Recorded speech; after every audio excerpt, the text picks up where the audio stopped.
एक सुंदर तारीफ करें परमेश्वर की।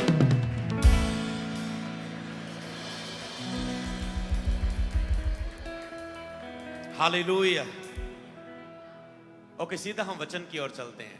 प्रतिज्ञाओं को पूरा करने वाला परमेश्वर। आज हम प्रार्थना भी इसी रीति से कर रहे थे। आज मैं जब हम होली स्पिरिट की प्रेजेंस मैं आपको बताऊं क्या किया करो अपनी पर्सनल प्रेयर में। प्रार्थना में जाओ, आधा घंटा पार करो प्रार्थना में। अगर 1 घंटा कर सकते तो बहुत अच्छा।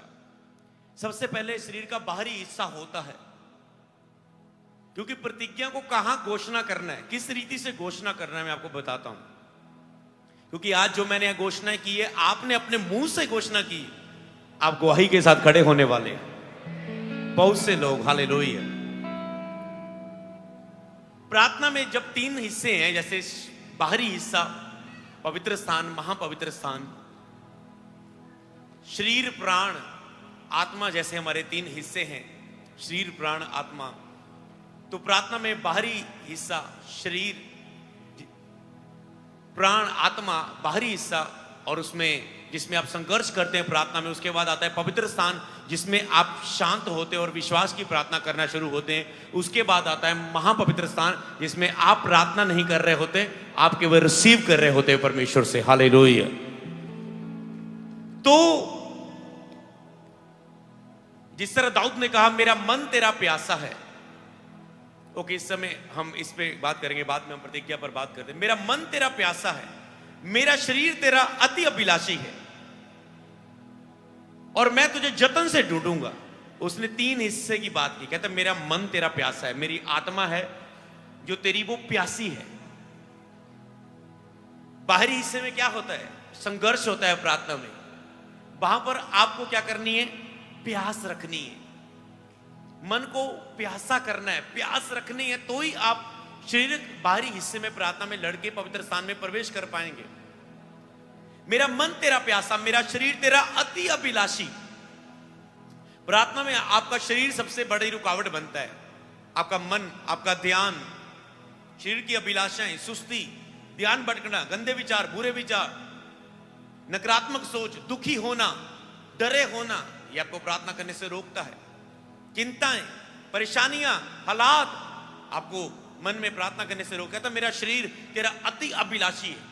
उसने 3 हिस्सों की बात। कहता है मेरा मन तेरा प्यासा है, मेरा शरीर जो है तेरा अति अभिलाषी, मतलब वो बहुत ज्यादा अभिलाषी है, और मैं तुझे जतन से ढूंढूंगा। कहता मैं जतन से तुझे ढूंढूंगा। प्रार्थना में परमेश्वर को जतन से ढूंढना है, खोज करूंगा जतन के साथ पूरा, मैं तुझे ढूंढूंगा, खोजूंगा। इस प्रकार फिर वो कहता है, जतन लगाते हैं आप पूरा अपनी आत्मा में, अपने शरीर का बल लगाते हैं, आत्मिक बल लगाते हैं, जतन लगाते हैं। इस प्रकार कहता है मैंने तेरे पवित्र स्थान पर दृष्टि की। पवित्र स्थान वाली प्रार्थना, पवित्र स्थान में दृष्टि की कि तेरी सामर्थ और महिमा को देखूं जो महापवित्र स्थान में है। हालेलुया। इसी तरह 3 अभिषेक है एक व्यक्ति के। पहला अभिषेक, दूसरा अभिषेक, तीसरा अभिषेक। दाऊद का पहला अभिषेक हुआ, वो कुछ एरिया का राजा बना, कुछ क्षेत्र का। दूसरा अभिषेक हुआ, उसका राज्य और बढ़ा। तीसरा अभिषेक हुआ, पूरे इजराइल का राजा बन गया। हालेलुया। चेलों की लाइफ में 3 अभिषेक को हम देखते हैं। प्रभु ने उन पर फूंका, पवित्र आत्मा उन पर आ गया। उसके बाद पेंतिकोस्त के दिन जब प्रभु उठाए गए थे, तो स्वर्ग से पवित्र आत्मा उतरा। वो सब पवित्र आत्मा से भर गए, सामर्थ से भर गए। सुसमाचार सुनाने की सामर्थ उनके अंदर आई, बीमारों को चंगा करने की सामर्थ उनके अंदर आई। तीसरा अभिषेक, जब वो लोगों के बीच में काम कर रहे थे, उनकी लाइफ में सामर्थ इतनी बढ़ गई कि पतरस की परछाई ही से लोग चंगे होने लगे, पौलुस के रुमाल ही से लोग चंगे होने लगे। 3-3 हजार घुटने टेक रहे हैं और कलीसियाओं की स्थापना होने लगी। बड़े बड़े गढ़ हिलने लगे, बड़ी बड़ी अधिकार पर वो काम करने लगे। क्योंकि वो आप रुके तो नहीं है। मैं 1 2 3 की बात कर रहा हूं कि आपकी प्रार्थना 1 पर तो नहीं रुकी, कि आप एक ही लेवल क्रॉस नहीं कर पा रहे। अभिषेक में क्या अभी आप पहले ही अभिषेक में तो रुके तो नहीं है? समझ पा रहे हैं कुछ? इसी रीति से आपके भी 3 अभिषेक है मनुष्य के लाइफ में। पहला अभिषेक आपको जब आपके जीवन में होता है, जब आप उद्धार पाते हैं। कौन करता है? पवित्र आत्मा का अभिषेक। जब आपने उद्धार पाया, यीशु मसीह को अपना व्यक्तिगत उद्धारकर्ता के रूप में ग्रहण किया, लिखा पवित्र आत्मा के बिना कोई यीशु को प्रभु नहीं कह सकता। आपके ऊपर पवित्र आत्मा उतरा, आप भरे गए, आपने कहा Jesus is God, Jesus is my lord, यीशु ही प्रभु है, यीशु ही उद्धार करता है, यीशु ही मेरा परमेश्वर है। कैसे? आपके अंदर पवित्र आत्मा का अभिषेक हुआ। तो कई लोग इसी अभिषेक तक बैठे, यीशु मेरा प्रभु है, मेरा परमेश्वर है। ओके, अब कर क्या रहे हो मसीह में? हाँ, वो तुम्हारा प्रभु है, वो तो एक दिन काम हो गया था, अब कर क्या रहे हो उस प्रभु के लिए? क्योंकि कई लोग बस पहले अभिषेक में बैठे, उनके लिए भूख नहीं है कि वो दूसरे अभिषेक को पाएं। उनके अंदर भूख नहीं, बस वो विश्वासी बन के चर्च में बैठे, आ रहे हैं, मीटिंग अटेंड कर रहे हैं, कहीं इधर कभी उधर, कभी ये सुन लिया, कभी वो यूट्यूब पे सुन लिया, इधर सुन लिया, उधर सुन लिया, बस सुनते जा रहे हैं। कभी बाइबल पढ़ ली, कभी नहीं, कभी प्रार्थना कर ली, कभी नहीं, कभी किसी को टाइम मिला, साल में 1-2 बार मौका मिला, किसी ने बात शुरू कर ली तो वचन सुना दिया, नहीं तो नहीं, बस एक नॉर्मल जीवन जी रहे हैं। उसके बाद जब आप अपने जीवन में उस स्थान पर होते हैं कि आपका पहला अभिषेक हुआ, तो दूसरा अभिषेक जब आप पवित्र आत्मा को से भरते हैं, परिपूर्ण होते हैं, वो आपका दूसरा अभिषेक है। जब आप सेवा को चुनते हैं, पहला अभिषेक उद्धार का अभिषेक है कि आपने उद्धार पा लिया। दूसरा अभिषेक याजक का अभिषेक है, मतलब सेवा करने का। जैसे कुछ लोग बाहरी स्थान में रहते थे, कुछ पवित्र, कुछ मंदिर के पर्दे के बाहर, कुछ पर्दे के अंदर जाकर सेवा का कार्य करते थे। कुछ याजक लोग, कुछ गिने चुने लोग ही पवित्र स्थान की में सेवा करने के लिए चुने जाते थे। जिन्हें कुछ लोग ही, जैसे आने वाले लोग बहुत है, सेवा करने वाले यहां कर कम है, जबकि सबने पवित्र आत्मा पाया, मसीह को जानते हैं। सब आप में से सेवा में क्यों नहीं, ड्यूटी में क्यों नहीं? सबको ले लेनी चाहिए। हम क्यों मेन चर्च से टीम लेके आए, वॉलंटियर लेके आए? हम क्यों मेन चर्च से क्वायर लेकर आए, इंस्ट्रूमेंट बजाने वाले लेकर आए? हम क्यों वहां से टीम सुसमाचार के लिए भेजें? आप क्यों नहीं यहां से कर सकते? आप क्यों नहीं कैमरे को सीख सकते? तारी पकड़नी एक व्यक्ति ने साथ, आप क्यों नहीं कर सकते? आप क्यों नहीं पेपर वर्क कर सकते? आप क्यों नहीं गवाहियां दे सकते? आप क्यों नहीं गवाहियां लिख सकते? आप क्यों नहीं कर सकते? आपको समझना है, आपको दूसरे अभिषेक के लिए भूख दिखानी है। आज आपने कहा ना अभिषेक कर दे, हो दुगना होता जा पहले से ज्यादा। अरे ये होगा कैसे? ऐसे गाने से नहीं हो जाएगा, गाना सीख लेने से नहीं हो जाएगा, तो आंसू बहाने से भी नहीं हो जाएगा। आपको तथ्य को समझना है, पॉइंट को समझना है, क्या करना है आपको। प्रभु आपको अभिषिक्त जगहों पे ले जाकर सिखाता है क्या करना है, क्यों करना है, कैसे करना है, क्या नहीं करना। वो दुनिया में आपको सिखाता है कैसे चलना है। तो जब आपके अंदर दूसरा सेवा का अभिषेक, याजक का अभिषेक, मिनिस्ट्री करने का, सेवा, मसीह के लिए सेवा करने का, चेले बन जाना, कोई ड्यूटी लेना, कोई काम करना प्रभु की महिमा के लिए। क्या आपके पास कोई सेवा है? क्या आपके पास कोई भी, आप सेवक के रूप में, याजक के रूप में मसीह में काम कर रहे हैं? कितने लोग समझ रहे हैं हाँ मैं कर रहा हूं? वो हाथ उठाएं। हाँ मेरे पास सेवा है, हाँ मैं सेवा करता हूं कुछ ना कुछ। रेगुलर वाली, कभी मौका मिला नहीं है? याजक आपके बीच में है? रोहित तू भी है याजक, बरियान तू भी है, समझ पा रहे हो? और कौन है? आप याजक के रूप में आप कर रहे हो कुछ ना कुछ। आप टिक के बैठे नहीं हो, आप मौका मिले पर नहीं, आप मत सुसमाचार सुनाते। आप एक प्रार्थना योद्धा है, आप एक प्रार्थना योद्धा की सेवा कर रहे हैं। आप यहां पर लोगों को सुसमाचार सुनाते हैं, आप लोगों को के लिए प्रार्थना करते हैं, आप कोई ड्यूटी लेते हैं, आप बोते हैं। अगर आज आप अपने बिगेस्ट सीड को बोते हैं क्योंकि अगली भी मीटिंग होनी है, मुझे अपना बड़ा सीड बो के जाना है। आज तो किसी ने कदम उठा लिया जी, हम उठाते हैं जी, लोग खड़े होते हैं, पर आगे क्या है?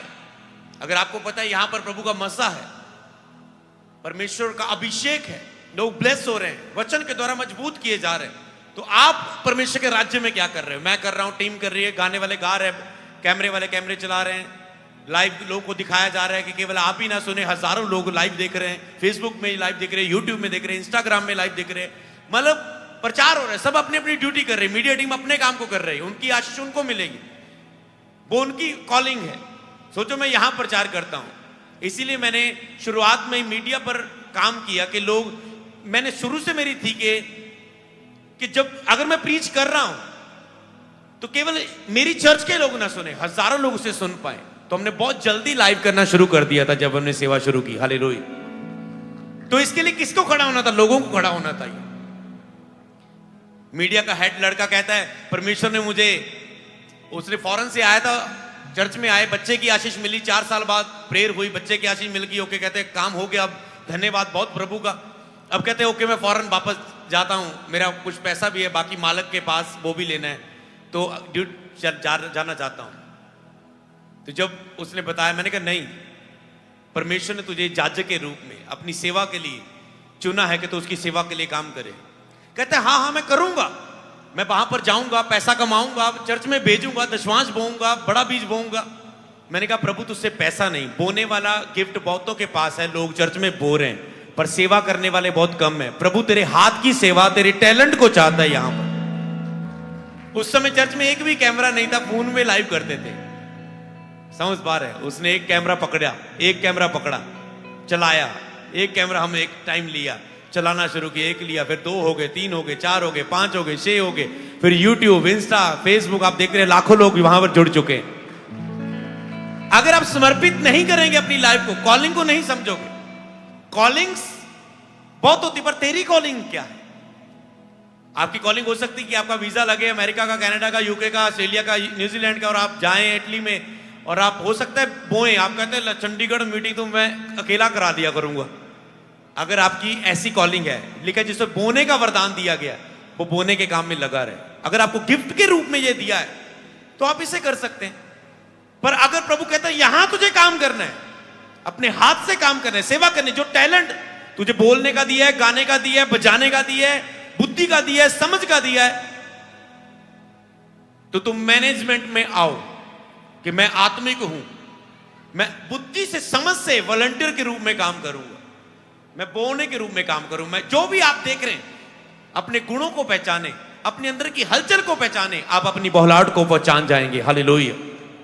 देखे मेरे अंदर कौन से गुण हैं, क्योंकि परमेश्वर ने वो पहले ही से डाले हुए हैं आपके अंदर। आपको लगता है कि मसीह में आने से पहले ही वो मेरे अंदर थे, प्रभु ने पहले से गुण डाले हुए। पौलुस कहते हैं समय आने पर मसीह की ज्योति प्रगट हो गई, पर आप मां के गर्भ के पेट में ही चुने गए तो नाम लेके बुलाए गए हो। हालेलुया। वो पहले से तुम गॉड प्लान के नीचे थे। हालेलुया। इसीलिए अपने अंदर की हलचल को पहचाने। नेहमिया को पता है कि मुझे शहरपना को बनाना है, टूटी हुई शहरपना को बनाना है, उसने हलचल को पहचाना और वो अपनी आरामदायक कुर्सी को छोड़ के चला गया। मुझे जब पता लगा, मेरी एक प्ले स्टेशन की गेम्स की दुकान थी मेरे ही पिंड औड़ में, तो मैं, एक छोटी सी दुकान थी, एक टीवी मेरे पास था, मैंने कहा बिजनेस शुरू करना है। 30,000 मेरे पास पैसा था मेरे अकाउंट में, 30,000 रुपया था, वो भी फैमिली ने दिया था, जैसे एकदम जमा कर दिया, कभी ये इसके काम आ जाएगा, एफडी जैसे होती है ना अकाउंट में, बड़ा होके मिल जाएगा। 30,000 था वो। मैंने कहा काम तो करना है कुछ। पढ़ाई खत्म हो गई है, फेल हो गए और +2 छूट गई पढ़ाई, प्रभु में नहीं था। काम जब किया तो जब गेम्स की दुकान थी, एक टीवी लिया, एक प्ले स्टेशन ली, तो पहले बचपन में गेम खेलते थे, कहते थे जो पता है वही लिख कर लेते हैं। प्ले स्टेशन ली, गेम ली, ओके शुरू कर दिया। घर में टीवी उठाया, एक टीवी लगा दिया प्ले स्टेशन में, काम बढ़ा, एक और टीवी आ गया। झुग्गियां वाला मेरा एक दोस्त सीगा, झुग्गियां च रहने वाला, पर वो तो 36 इंच का वो टीवी सीगा वड्डा। मैं कहा क्या बात है भाई, वो कहता है मैं ये ले लो। झुग्गी वाले बंदे ने मेरी हेल्प की थी उस समय, कहता ये टीवी रख लो। 2 टीवी हो गए, बड़े टीवी पर ज्यादा खेलने लगे, बड़े टीवी को एलईडी आ गई, काम बढ़ने लगा, मसीह में आ गया। वही शॉप पर पहला बपतिस्मा हुआ लड़के का। मेरी शॉप पर गेम खेलने आता था, स्कूल छोड़ के कई बार आ जाता था, तो मैंने वचन सुनाया, बच गया। गेम्स की दुकान के साथ मैं जिम लगाता था, कंपटीशन करता था, बॉडी बिल्डिंग के, बेंच प्रेस लगाता था, उसके कंपटीशन करता था। तो जिम में मेरा सेकंड बपतिस्मा हुआ, जो जिसको मैं ट्रेनिंग में हेल्प करता था, सिखाता था, उसमें मेरा दूसरा बपतिस्मा हुआ मेरे द्वारा। जिस भी स्थान में था वहां रूहें बच रही थी।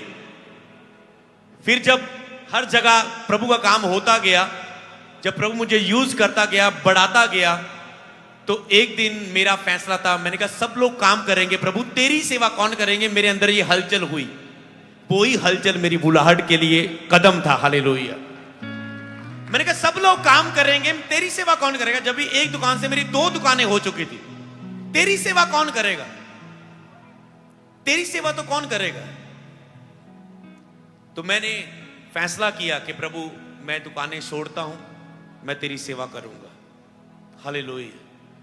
उसके बाद पशु थे मेरे पास, बहुत वर्क था, 5-6 पशु थे। 1 को निकाला, 2 को निकाला, 3 को लगे, 2 को रह गए थे।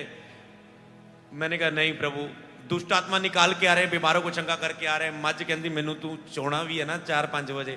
वो फिक्स टाइम था, वो उसका टाइम टूटता रहता था, कभी 11 बजे, कभी 12 बजे, कभी रात को आके दुष्ट आत्मा निकाल के आते थे, फिर जाहिर हो जाते, फिर 10 बजे जाते थे, 11 बजे घर आते, 12 बजे जाहिर होगी, फिर आधा घंटा सफर करके जाते, 2 बजे आके मज जी बिनती है स्वेनु डांट पड़ेगी नहीं, तो वो मान जाती थी प्रभु की दया से। हालेलुया। वो दूध दे देती थी। समझ पा रहे हैं। तो जाओ, जो भी काम था, हालेलुया, जो भी था, जिस भी हिस्से में थे, हालेलुया, तो मैंने कहा प्रभु मैं ये छोड़ता हूं। हालेलुया। जहां हम भैंसे बिठाते थे, उनको चारा देते थे, भैंसे आती थी, चारा उन्हें देते थे, पट्ठे बढ़ते होते थे, वहां पर अब रूहें आती, बेड़े आती। वो मैंने वो खेतों पर बेड़े आती, अभी जिस खेतों में हम एग्रीकल्चर का काम करते थे। समझ पा रहे हैं। सबको जय मसीह की। मैं जतिन बब्बर और आप देख रहे हैं मसीह परिवार चैनल। जैसे कि आप सब जानते हैं कि मैं इस चैनल पे प्रभु के अलग अलग दासों की वीडियोस डालता हूं। तो अगर आपको हमारा चैनल अच्छा लगता है तो आप इस चैनल को ज़्यादा से ज़्यादा सब्सक्राइब जरूर करें, ताकि आप प्रभु के वचन को सुन सके। वीडियोस को ज़्यादा से ज़्यादा शेयर करें, ताकि जिन लोगों तक वचन नहीं पहुंचा उन तक भी वचन पहुंच सके। सबको जय मसीह की। एक बार मैं आपसे दोबारा कहूँगा कि इस चैनल को सब्सक्राइब जरूर करें और वीडियोस को ज़्यादा से ज़्यादा शेयर करें। जय मसीह की।